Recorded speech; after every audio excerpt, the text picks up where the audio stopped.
Badan Nasional Pengelolaan Perbatasan Republik Indonesia menggelar rapat koordinasi perencanaan dan pengendalian pengelolaan batas wilayah negara dan kawasan perbatasan tahun 2025.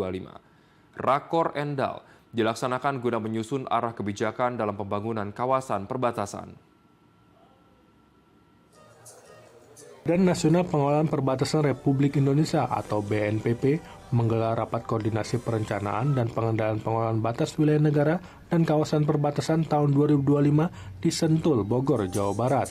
Rakor Endal dihadiri oleh Menteri Koordinator Bidang Politik dan Keamanan, Jenderal TNI Purnawirawan Jamari Caniago, yang sekaligus sebagai Ketua Pengarah BNPP, Menteri Dalam Negeri Muhammad Tito Karnavian sekaligus Kepala BNPP, dan Komjen Pol Mahruji sebagai Sekretaris BNPP. Acara yang digelar selama 3 hari ini turut dihadiri sejumlah kementerian dan kepala daerah. 18 gubernur dari kawasan perbatasan hadir untuk bersama-sama merumuskan langkah strategis dalam pembangunan dan pengelolaan kawasan perbatasan. Di tingkat perbatasan sekarang kita ini kan sebetulnya hal yang sangat penting.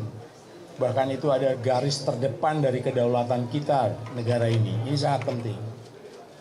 Dan kita punya kewajiban untuk membangun itu.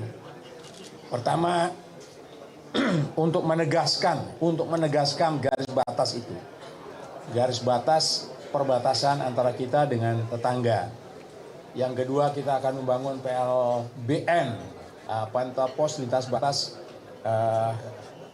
lintas batas negara di tiap-tiap tempat tertentu. Dan ketiga, mengembangkan pertumbuhan ekonomi, pertumbuhan masyarakat yang ada di perbatasan supaya dia tidak terlalu berimbang, tidak terlalu tertinggal, dan dia akan berimbang dengan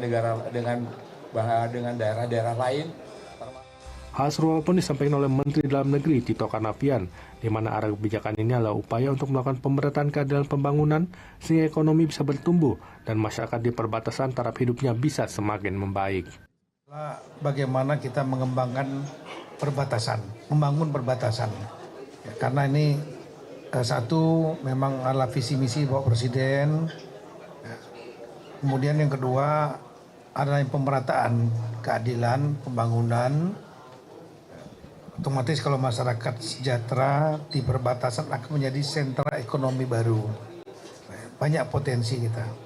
Kemudian yang kedua juga memiliki dimensi keamanan pertahanan.